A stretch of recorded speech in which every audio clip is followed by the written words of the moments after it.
The broadcast tower on Orion Station 7 stood 60 meters above the habitat ring, and from its base you could see the whole curve of the colony, the dome seams, the hydroponic stacks, crawl of shuttle traffic along the upper berths. Mira Tanaka had watched that view every morning for 8 months, long before the Vethrik arrived. Back when watching it felt like pride, now it felt like counting bars. She was late to her media theory module. She knew it before she checked the corridor clock. She'd been late 3 times in the last cycle, and 3 infractions meant a summons to the assessment chamber. She'd seen 2 other cadets come back from the assessment chamber in the last month. They walked differently afterward, quieter, like they'd left something behind. The Vethrik Propagation Corps had arrived at Orion 7 aboard 3 vessels that had no business being called ships. They were cities, each one a kilometer of layered thought and engineered authority. And they had not fired a single weapon to occupy the station. They hadn't needed to. They'd simply broadcast a new signal on every frequency simultaneously, and when the Colony Council gathered to discuss it, Council had found itself, somehow, in agreement. The agreement was simple. The Vethrik would establish an academy for human excellence. Enrollment would be mandatory for all residents between 15 and 30. The program's purpose, as the Vethrik explained it, was to elevate humanity's capacity for communication. What it actually was, Mira had worked out by the end of the second week, was a machine for producing compliance. 1,200 cadets, 20 floors of lecture halls, simulation chambers and training suites, cameras in every corner, small, black-lensed, mounted so high on the walls they looked like punctuation marks at the end of sentences you hadn't finished reading yet. The faculty were a mix. A handful of human administrators who had clearly made some arrangement of their own, and the Vethrik instructors who were tall and bilaterally symmetrical in the way a mantis is symmetrical. Smooth gray-white exoskeletons and eyes like polished obsidian facets that caught the light when they turned their heads and scattered it sideways. They did not raise their voices. They did not need to. The architecture of the place was the voice. You were graded on diction, posure under pressure, on the precise calibration of your broadcast persona. Fail a module, miss a mark, display what the Vethrik called emotive dysregulation. Cry, laugh too hard, let your hands shake during a live assessment, and you received a penalty marker on your record. 5 markers meant a private session in what the official schedule listed as the refinement suite. Everyone called it the pit. Mira had 3 markers. She slid into the back row of the module hall, 14 seconds before instructor Vethrik entered from the side door. Vethrik was the senior Vethrik faculty member on the residential floors, and it moved with the kind of deliberate, unhurried certainty that communicated, at a biological level, that it had never in its life been in a hurry because nothing it was moving toward had ever attempted to leave. It set a polished black data slate on the lectern. It looked out across the cadets. Today, it said, in the flat, meticulous standard it had perfected for human ears. We will practice the suppression of involuntary physiological response during high-stakes delivery. Mira kept her face still. The drill involved reciting a prepared statement about colony resource allocation while Vethik's secondary appendages. They had 2 main arms and 2 shorter, faster ones below, like a held secret, applied what it called trolled auditory disruption. In the form of a high-pitched tonal generator it placed on the lectern and aimed at the cadets in the front rows. The frequency was precise enough that it did not damage hearing. It was also precise enough that it made the fillings in your back teeth sing and sinuses feel like they were slowly filling with warm concrete. 3 cadets in the front row couldn't hold their composure. Marker, marker, marker. Mira held hers. She thought about the view from the base of the broadcast tower. She thought about the way the hydroponic stacks caught the light in the morning. She recited the statement about resource allocation, with her hands flat on the desk, and her voice and her eyes forward. When the module ended and the cadets filed out, Vethrik did not acknowledge her specifically. She took that as a victory. In the corridor, friend Dev fell in beside her. Dev Okafor was 3 centimeters taller than Mira, built like someone had drawn a competent person and then added enthusiasm, And he had somehow accumulated 7 marker points by being congenitally incapable of suppressing a grin when things were absurd. He had 2 sessions in the pit already behind him. He did not talk about them. Front row took a beating, he said. Front row always takes a beating. You know Lena's at 4 markers now. Mira did know. Lena Price was the best natural broadcaster in their cohort, voice like a river, presence like architecture, and the specific misfortune of having a face that was entirely honest about what she was feeling. Vethrik had been watching her all month. I know, Mira said. What do we do about it? The honest answer was nothing, and they both understood that. What could you do? The cameras were everywhere. The Vethrik did not sleep. The station's external communication relays had been rerouted through Vethrik processing nodes on the first day of occupation. You could not send a message to the outer colonies or to Earth without it passing through their monitoring architecture. The security details at every access corridor were 2 Vethrik enforcers in composite panel body armor carrying phase induction weapons that had left fused scorch mark on the floor of the intake hall during the first week as a demonstration, aimed at nothing, just a reminder of what could be aimed at something.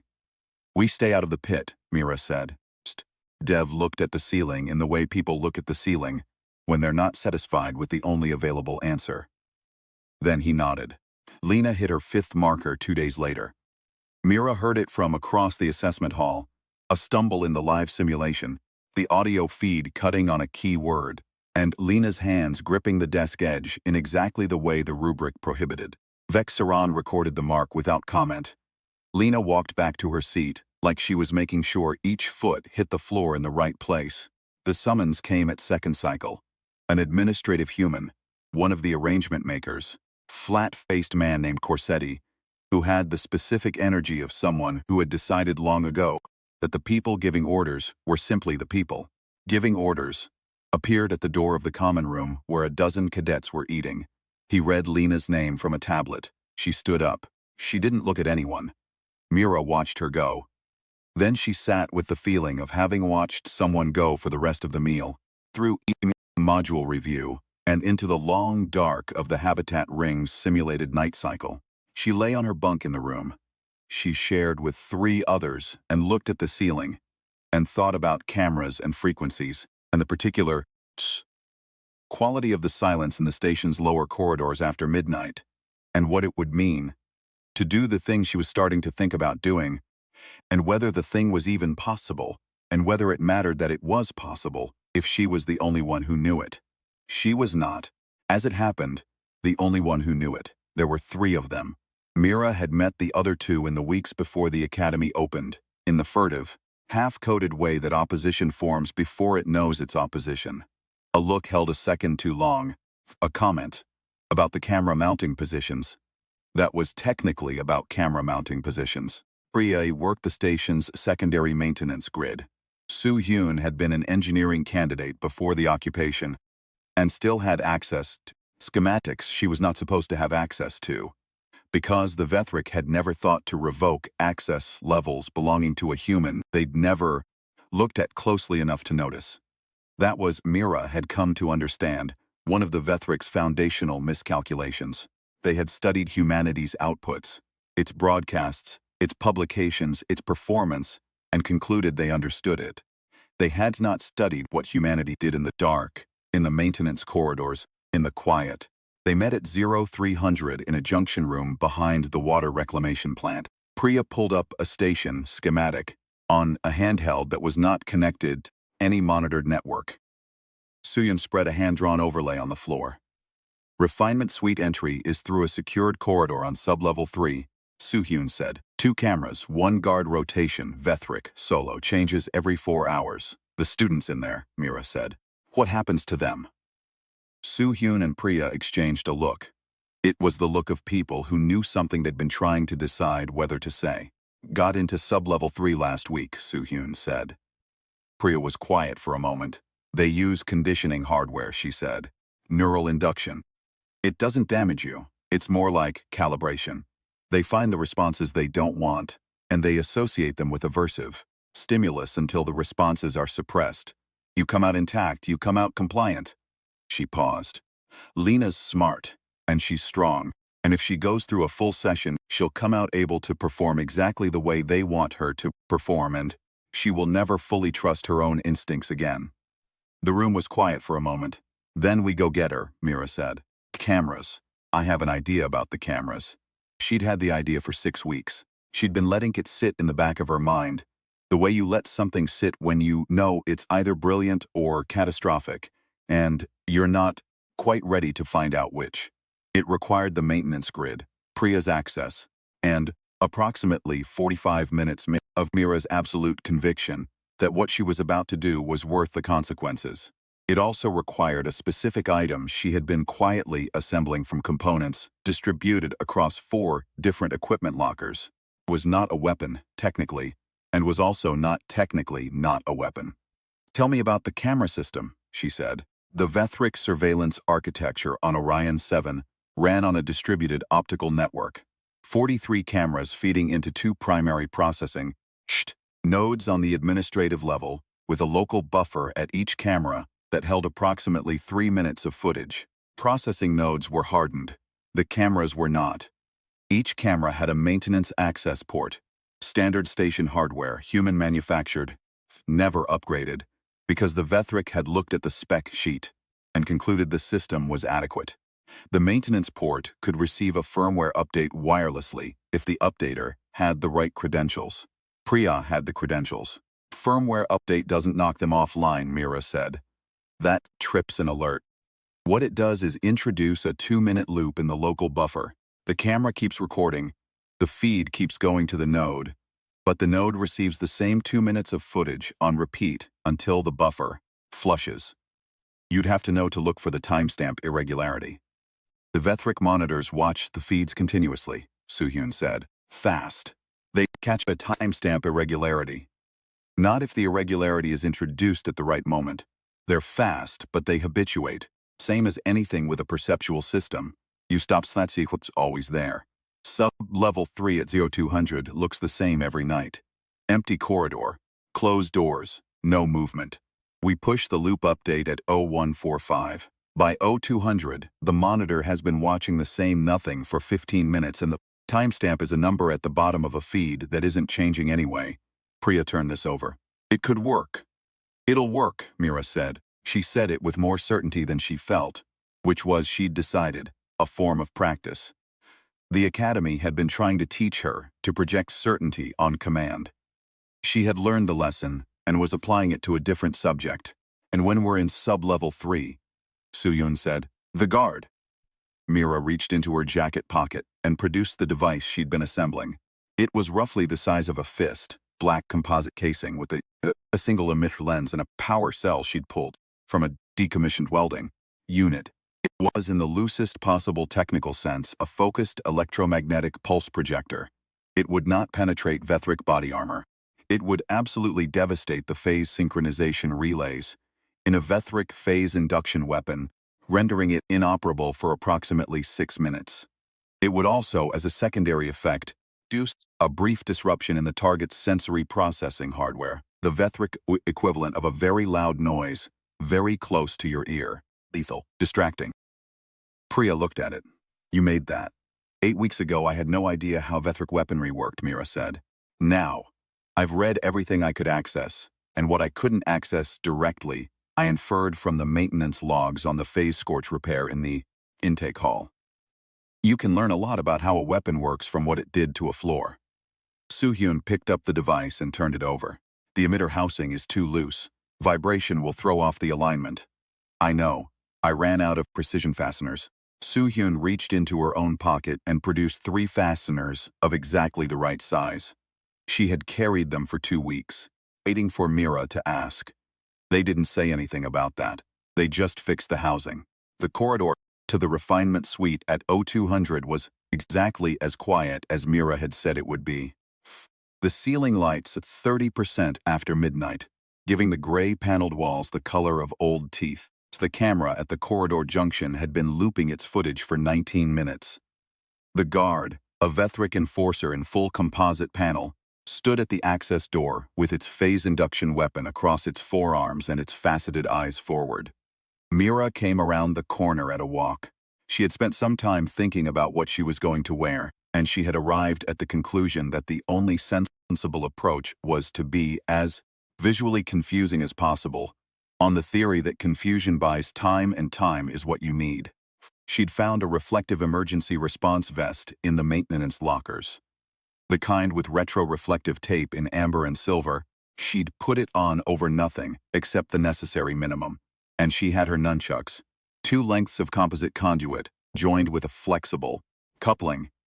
Technically a maintenance tool for reaching into tight machinery housings. She had been practicing with, quietly in her room for 6 weeks. Because the motion was meditative, and because she had a feeling she might hit something hard and accurately at some point.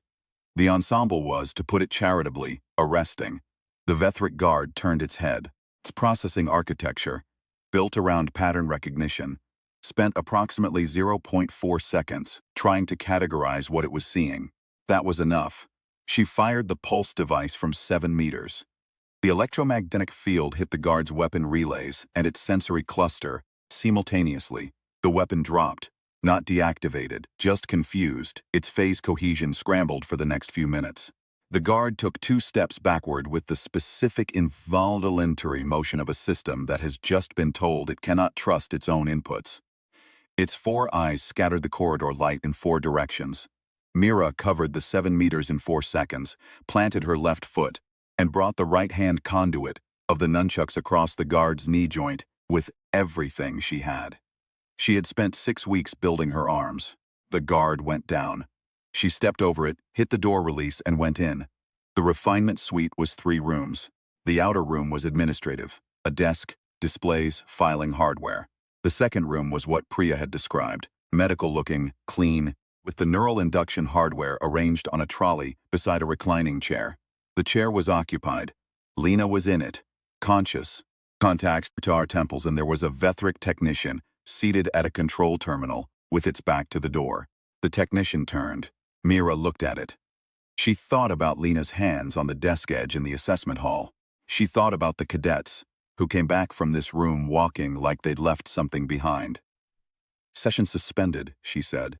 It was the calmest thing she'd ever said in her life. The technician's 2 main arms came up in a posture she didn't fully understand but recognized as threat display. Its secondary appendages were moving toward a console. She crossed the room in 3 steps and hit the console with the heel of her hand. Not a martial strike, just enough impact to slide it off the trolley and onto the floor, where it hit with a sound like a very expensive decision being revised. The technician stood. She faced it. 6 feet of exoskeleton and bureaucratic certainty, looking at her. Looking at the reflective vest and the conduit and the expression on her face, which she was not attempting to regulate for broadcast persona or composure rubric. She let it be what it was. The technician had studied humanity's outputs. It had not studied this. She hit it with the nunchucks twice, once across the secondary appendage mid-joint, to prevent the threat display from resolving into anything useful, once across the sensory cluster at the top of the thorax for the same reason she'd used the pulse device. Loud noise, close to the ear, not lethal. Adequate. The technician sat down on the floor with the specific helplessness of something that has temporarily misplaced its certainty. Mira pulled the induction contacts off Lena's temples. Lena blinked. She looked at Mira. She looked at the vest. "What?" Lena said. "We're leaving. Can you walk?" Swung her legs off the chair. "I can walk." She looked at the technician on the floor. "You hit a Vethrik. With a maintenance tool. I mean." Lena stood.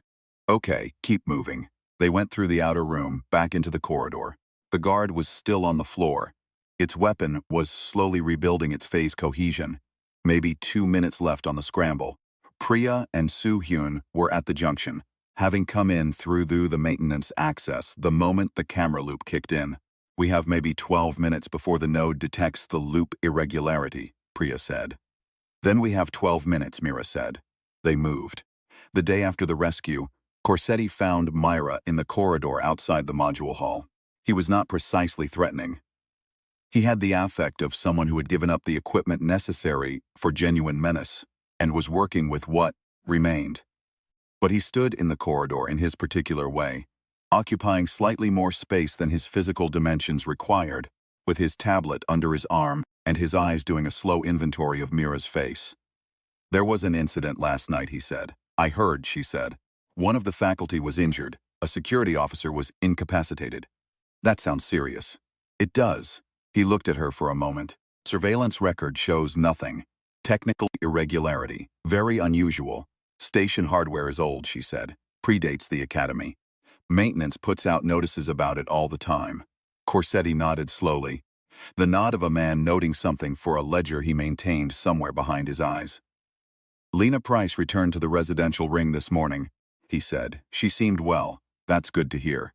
She had an appointment with the refinement suite last night." "I know," Mira said. "We were in the same cohort. I hope her session went well." She said it with exactly the correct vocal warmth. Every syllable on rubric. Corsetti looked at her for 3 seconds. Then he stepped aside and let her pass. She walked to the module hall without increasing her pace. She sat down in the back row. She put her hands flat on the desk.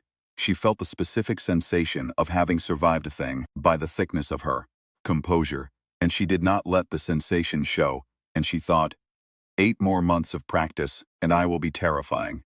The tonal generator came out 3 minutes into the module. This time Vex Saran aimed it at the middle rows as well as the front. Mira sat through it. She thought about the water reclamation junction. She thought about the 3 alternate meeting sites. She thought about Priya's randomization protocol and the 11 notes she'd received, and the maintenance worker in the corridor who knew about the 43-second buffer interval at Epsilon's station. She thought about the view from the base of the broadcast tower. She put her hands flat on the desk, and her voice measured and her eyes forward, and when the module ended, she walked out of the hall past Vex Saran without looking at it. Because looking at it was unnecessary. She had already measured it. She had already found the frequency. A rescue, a successful exit. 4 cadets in a maintenance corridor. One of them shakier than the others. All of them acutely aware of what they'd done and what it would mean when the surveillance architecture caught up. But Soo-hyun had been working on something for longer than Mira had been working on the pulse device, and she had not mentioned it, because she had not been sure it was real until 2 nights ago, when she'd run the final test in the water reclamation junction, and it had worked. And now, as they moved through the maintenance grid, she told them what it was. The Vethrik communication architecture on Orion 7 was, like the surveillance system, built on human-manufactured hardware that the Vethrik had overlaid with their own processing nodes. The underlying hardware was never removed. It was just redirected. Soo-hyun had spent 3 months carefully, patiently, the precision of someone who had nothing to lose and everything to prove, tracing the signal paths through the station's original communication backbone and finding the junctions where the Vethrik overlay was thinnest. A human-originated signal could be introduced into the routing matrix before the Vethrik processing node had time to intercept and filter it. She had found 7 such junctions. She had introduced signal shapers at each one over the course of 2 months, 1 component at a time, drawn from salvaged parts and patient theft from equipment locker manifests that didn't add up to anything. If you looked at each line item individually and added up to something decisive, if you looked at all of them at once. What she had built was a broadcast router. Push a signal from a handheld emitter through the station's original backbone and out through the external communication relays before the Vethrik processing nodes received it. The window was narrow, approximately 90 seconds per attempt, and only workable if all 7 junctions were active simultaneously. The signal would be full spectrum and unencrypted. Anyone listening on a compatible receiver within the local grid would hear it. "You built a pirate radio station," Dev said. "Collected him from the common room. En route, and his face in the low corridor light was doing the thing it did when he encountered something too absurd to react to proportionally, eyebrows up, mouth slightly open, eyes moving between the group members as if checking whether anyone else was seeing this. "I built a transmission capability," Soo-hyun said, "in a maintenance corridor." "Yes, while going to class every day." "Yes." Dev looked at Mira. "Did you know about this?" "Not until 3 minutes ago." He looked at Lena. "I was in the pit," Lena said. "Right," he considered. "What do we broadcast?" "The academy." Mira said. All of it. What it is, what the pit is, what the neural induction hardware looks like and what it does. Every detail we have. She looked around the group. There are 11 other Vethrik installations on human colony stations in this sector. We're not the only academy. Shh. And there are people in all of them who have been watching and learning and waiting for a reason to believe something is possible. One transmission, you said. That's all we'll get before they trace the pathway. One's enough, Mira said. If it's the right one. They spent 4 hours in the water reclamation junction because the broadcast had to be right. It could not be panicked, could not be uncertain. It had to be, of all things, good, because the Vethrik had spent 8 months teaching 1,200 cadets exactly what credible, composed, authoritative broadcasts sounded like. And if the broadcast was going to reach through 11 other academies and 40 something occupied colony stations and land in the gut of every human being who heard it, it had to be the best piece of work any of them had ever done. Mira wrote the transmission. Dev read it aloud in the water reclamation junction, while Priya timed the run and Soo-hyun adjusted the router junctions. Lena listened to his cadence and told him what to do differently, slower on the list of specifics. Pause there. Let the weight land. They ran it 5 times. By the 4th time, Dev's voice had found the thing it needed to find. Not performance, not broadcast persona, just a person, talking plainly to other people about what was happening and what it meant and what they were going to do about it. But they did not use Soo-hyun's router. 3 days before the planned transmission, Lena's advanced broadcast track evaluation took place in the Academy's primary studio on the 7th floor. A room Mira had never been in, real broadcast equipment, professional-grade transmitters, and a signal pathway that went directly to the external relays without routing any Vethrik processing node. Because the Vethrik had built it for their own use, and had not, apparently, carefully about who else might sit down at the console. Lena sat down at the console. The evaluation was supposed to be a 40-minute supervised session in which Lena would demonstrate advanced delivery technique on a prepared Vethrik, authored script. The script was, as Lena described it later, a masterwork of anodyne language that said a great deal about harmony and excellence, the mutual benefit of the educational program, without containing a single word that was technically false or technically true. She had read it twice and memorized it exactly. She did not use it. She used Dev's 5th run, the right one, which she had memorized by the 3rd time she'd heard it. Because she memorized things, it was what she did. Her brain kept everything, and the induction session had not touched that, and she broadcasted in full from a Vethrik-grade transmitter into a signal pathway with no filter node between the console and the external relays. The supervisor, a Vethrik technician stationed in the adjacent monitoring room, detected the transmission 11 seconds in. 11 seconds was, it turned out, enough. The signal had already reached the outer relay distribution network. By the time the supervisor cut the feed and the security response arrived, the transmission had been received by monitoring hardware across the full local grid. Lena stood up from the console when they came in. She had her hands at her sides, and her expression was the one she'd found in the pit, voluntary, chosen hers. I think I'll need to review my performance with my cohort, she said. She said it with exactly the correct vocal warmth and the correct level of eye contact. Every syllable on rubric. The security personnel did not immediately know what to do with this. The 5th run was the one. Whenever you're ready, the supervisor had said right before it all went sideways. The transmission went out at 0952 station time, from a maintenance junction router with a 90-second window, but from a full-spectrum Vethrik-grade transmitter with a clean signal path, and a woman at the console who had been trained, at considerable institutional expense, to be the most effective broadcaster she could possibly be. The Vethrik had spent 8 months building Lena Price into a precision instrument. She had pointed herself somewhere they hadn't planned for. The transmission said, "Here is what an occupied station looks like from the inside. Here is what they call education. Here is the room where they take the people who feel too much. Here is the hardware they use to make them feel less. Here are the names of the instructors. Here are the schematics. Here is how the surveillance and architecture works. And here are the 4 maintenance access points on sublevel 3 that aren't monitored. And here is the specific firmware vulnerability in the camera buffer system. Listed in plain standard, no code, just words. Because everyone listening knows how to read. And the only thing stopping any of you from doing exactly what we did tonight is believing it couldn't be done. Dev had delivered it. Lena had carried it.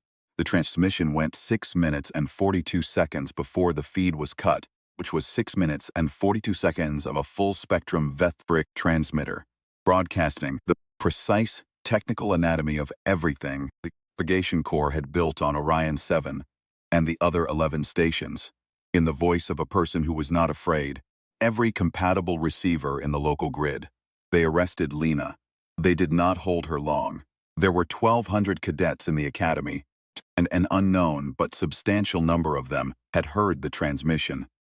And the administration that making Lena Price a martyr would accomplish less than pretending the transmission had not occurred. They sent her back to the residential ring with a formal reprimand and a full record wipe of the studio session, which was exactly the kind of decision you make when you need to appear certain, but have quietly started reconsidering your position. Mira was in the corridor below the broadcast tower. When Lensa found her, 2 hours later, they didn't embrace. They stood side by side and looked at the dome seams and the hydroponics stacks and the shuttle traffic and the particular light that caught the upper berths in the late station afternoon. Did it go? Mira said. Every word. How was your delivery? Lena considered this with genuine professional seriousness. Strong. A little fast on the firmware section. The pauses were right. Good. Mira looked at the tower. The transmission light was amber. Good. But they did know that Lena, sitting with her back against the water reclamation unit in the last minute before they dispersed, reached up and pressed 2 fingers against her own temple. Not where the induction contacts had been, but the other side, the undamaged side, and said, I can still feel the difference between what I think and what they want me to think. I wasn't sure I'd be able to. No one said anything. That felt like the right response. They found out in stages. The first stage was that nothing happened for 3 days, which was itself a kind of answer. The Academy administration did not announce the transmission or acknowledge it, which meant either they had contained it completely, or they were trying to determine how widely it had spread before deciding on a response, which meant it had spread. The second stage was Dev, in the module hall, on the 4th morning, passing Mira a folded piece of physical paper, rare as a relic, with 2 words written on it in handwriting she didn't recognize. Epsilon Station. Epsilon Station was 3 light hours out. It had one of the 11 other academies. She didn't write back. Writing back left a trail. Instead, she carried the 2 words in her chest for 3 days, turning them over the way you turn over a stone to see what's living under it. Until the 4th day, when a maintenance worker she'd never spoken to passed her in the corridor junction near sublevel 2 and, without slowing, said in a low voice, the camera buffer interval. 43 seconds per cycle, not 45. Different hardware generation at Epsilon. Tell your friend with the firmware, she told Priya. Priya updated the specification. The 3rd stage was Vethrik, in the corridor, outside the assessment hall on the 5th day. Looking at Mira with its faceted eyes, for approximately 4 seconds longer than it ever had before, it did not speak. Mira did not flinch. She had spent 8 months learning to project certainty under pressure, and she applied it. What she felt, under the certainty, was the specific alertness of someone who has correctly identified which directions the threat is coming from and preparing to move sideways. That night, in the water reclamation junction, they made 2 decisions. The first was to rotate their meeting location. 3 alternate sites, randomized, no pattern. The second was to begin collecting names. Not names of people to recruit. Names of people to protect. The Vethrik response to the transmission, when it came, would arrive as pressure applied to the people most visible in the resistance. Mira, Dev, Priya, Soo-Hyun, Lena. They were already inside it and had accepted that. But there were cadets at the academy who had done nothing except receive the transmission and let it change them. And those cadets needed to not be findable when the administration started looking for convenient examples. Priya had access to the student records system through the maintenance grid. She could not edit records. The Vethrik had locked write access on that. But she could read them, and what she read told her which students had accumulated marker points in the week since the transmission. The administration had begun using markers as a sorting mechanism, and the pattern was clear. Cadets showing any behavioral shift, any reduction in classroom compliance, any increase in what Vexeron's progress reports called emotive dysregulation, being escalated toward the pit. They're trying to recalibrate the ones the transmission reached, Lena said.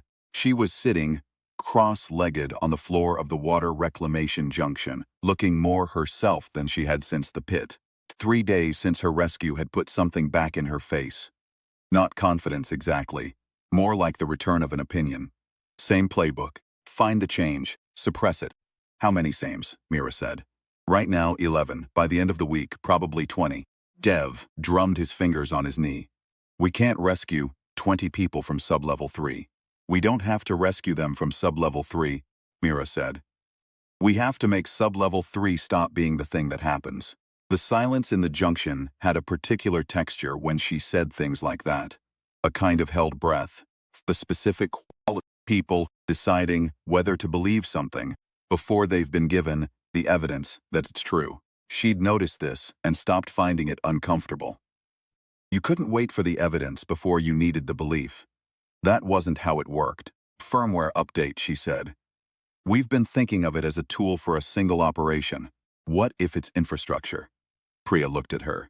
Camera buffer loop runs for 2 minutes. That's a 2-minute window. Per camera. There are 43 cameras. If we sequence the updates across all 43 on a rolling cycle, we can maintain a continuous window of partially looped surveillance across different zones of the station. Not enough to move freely. They'll still see movement in the unlooped zones, but enough that people at risk can relocate to parts of the station that are temporarily unobserved and stay there until the escalation pressure passes. A rolling dead zone, Soo-hyun said. A rolling dead zone. Soo-hyun was quiet for a moment then. The sequencing has to be random. Any pattern in the camera cycling will be detected within 48 hours. Can you write a randomization protocol? Been thinking about one for 3 weeks. The fourth stage was the network. It built slowly, the way things that last tend to build, not as an explosion but as a series of small decisions made by individual people in individual maintenance, corridors and water reclamation junctions and engineering substations across 11 stations, each one reading a transcript of the transmission, or hearing a compressed relay of the audio, each one looking at the specifics, the firmware vulnerability, the camera buffer interval, pulse device spec described in plain language, and making the same calculation that Mira had made 6 weeks into her occupancy. That understanding exactly how something works or is the first necessary step to understanding exactly how to stop it. She had not broadcast a speech. She had broadcast instructions. The notes started arriving at the end of the first week.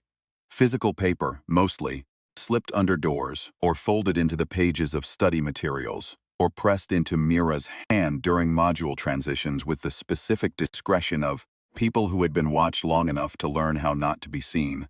Some were short. A call center, a station designation, a number that corresponded to a junction identifier in the schematics she'd included in the transmission. Some were longer. Full technical assessments from engineering cadets at other stations who had looked at the camera hardware and found the same maintenance port, but different firmware versions, different SICAL intervals, challenge, and had written up the variations in careful technical language that assumed she could use the information if she had it. She could use the information. Priya built a second router, then a third. The components came from the same diffuse distribution across maintenance locker manifests. But faster now, because 3 people were doing what one had done, and because the rolling dead zone gave them windows to move without eyes. Dev coordinated the contact network the only way they could coordinate it. By physical presence, corridor conversations that were not conversations. The specific body language of people discussing module assignments while discussing nothing remotely like module assignments. He was exceptionally good at this, it turned out. All that genuine enthusiasm for absurdity was excellent cover for saying something directly to someone's face with no traceable record. Lena went back to class. This was harder than the pit in its own way. She sat in the assessment hall and performed the broadcast exercises with exactly the calibrated precision the academy required, and she accumulated no further markers, and Vek Saran watched her with what she described afterward as a quality of attention that felt like it was waiting for a specific error. She gave it none. She had come out of the pit with something clarified rather than erased. A fine, bright line between what she felt and what she allowed her face to do about it. Not the suppression they'd intended to install, but a voluntary distinction, which was a different thing entirely. A lock you put on from the inside. She was also, in the assessment exercises, remarkable. Vek Saran had not accounted for the possibility that the induction session would fail to induce compliance and instead produce a more technically precise version of the same person who had walked in. 3 weeks in, Vek Saran called her forward after a module and told her she was being evaluated for an advanced broadcast track. She thanked it. She thanked it with exactly the correct vocal warmth and the correct level of eye contact and the correct duration of pause. All the things the rubric specified, and she walked back to her seat. And that evening in the water reclamation junction, she said, "I think I've been moved into a monitored cohort. They're watching me specifically." "Are you okay?" Dev said. "I'm fine. I'm better than fine." She paused.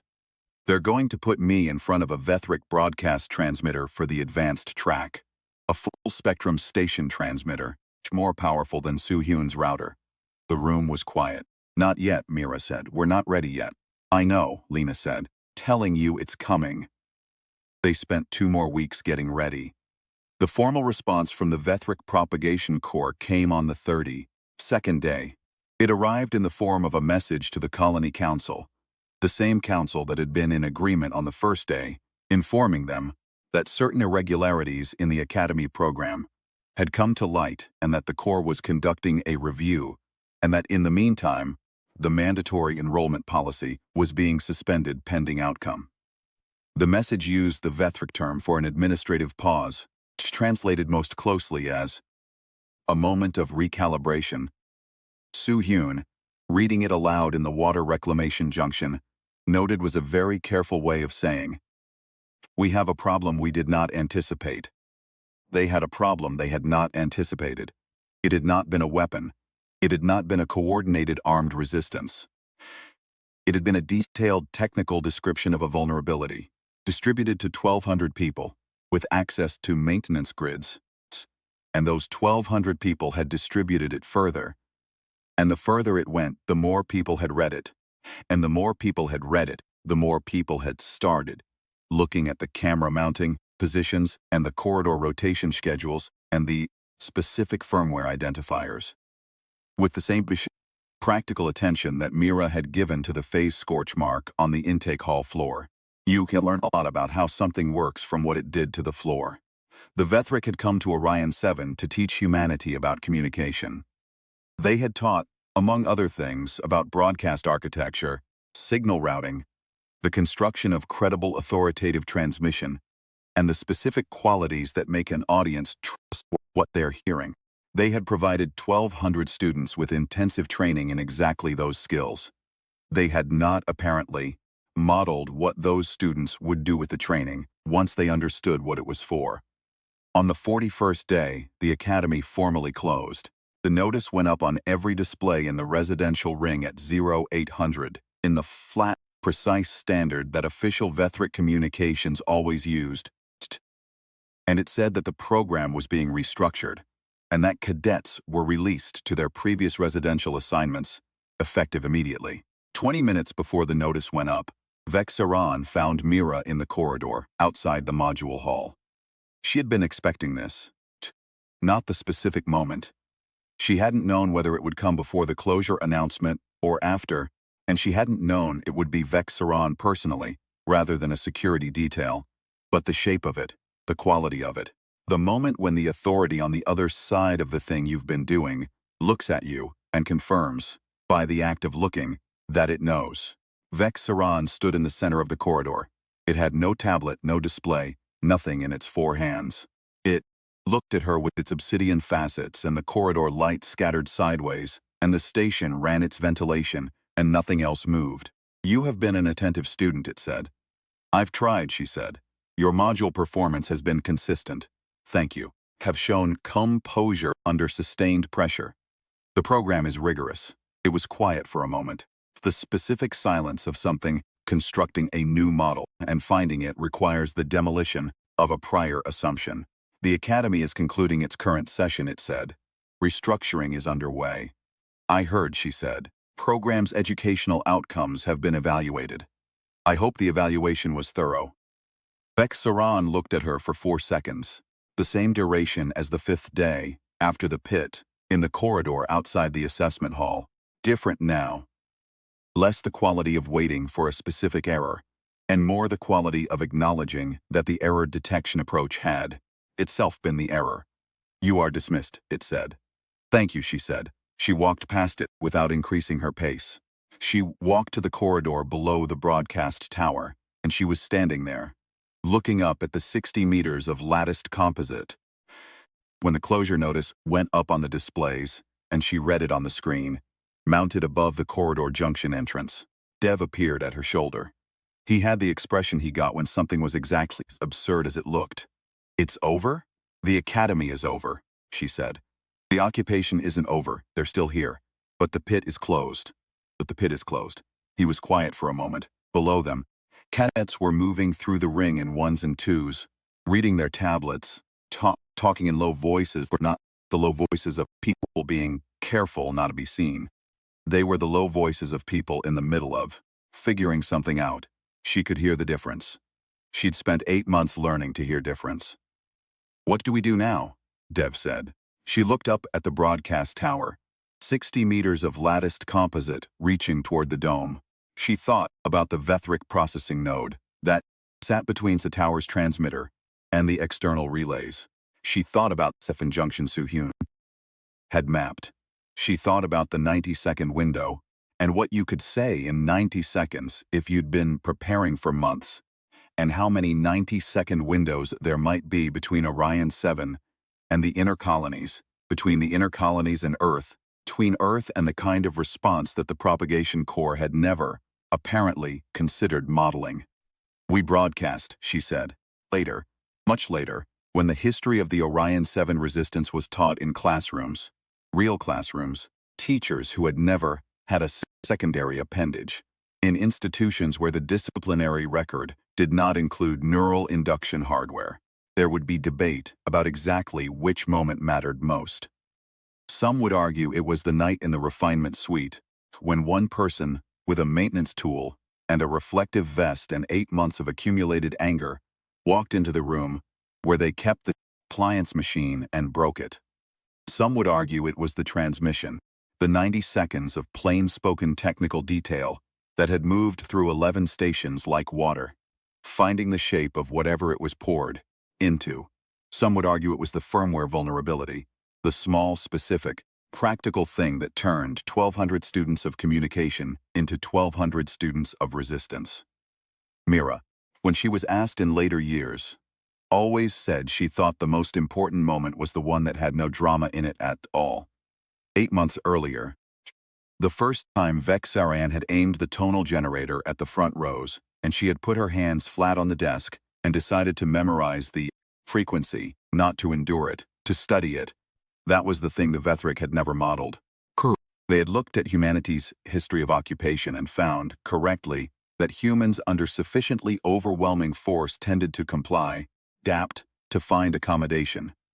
They had not accounted for the human habit of simultaneously complying, adapting, finding accommodation, and using every moment of proximity to learn exactly how the force worked, down to its component parts, down to the specific firmware identifier in the camera buffer, down to the phase synchronization relays in the weapon on the floor. They had occupied a training facility. They had put human students inside it for 8 months. They had trained those students in broadcast architecture, signal routing, credible authoritative communication, and composure under sustained pressure. They had run the experiment with meticulous care. They had, in the process, run the wrong experiment. On the 61st day after the academy closed, the first coordinated transmission went out from 7 stations simultaneously. On the 83rd day, the Vethrik Propagation Corps announced a withdrawal from the Orion sector, pending review of the entire colonial education program. On the 112th day, Mira Tanaka stood at the base of the broadcast tower on Orion Station 7 and looked at the view, the dome seams, the hydroponics stacks, the crawl of shuttle traffic along the upper berths, and felt, for the first time in 14 months, that she was counting something other than bars. The tower transmission light was amber, active, broadcasting. She did not touch the nunchucks in her jacket pocket. She didn't need to. She had better tools now.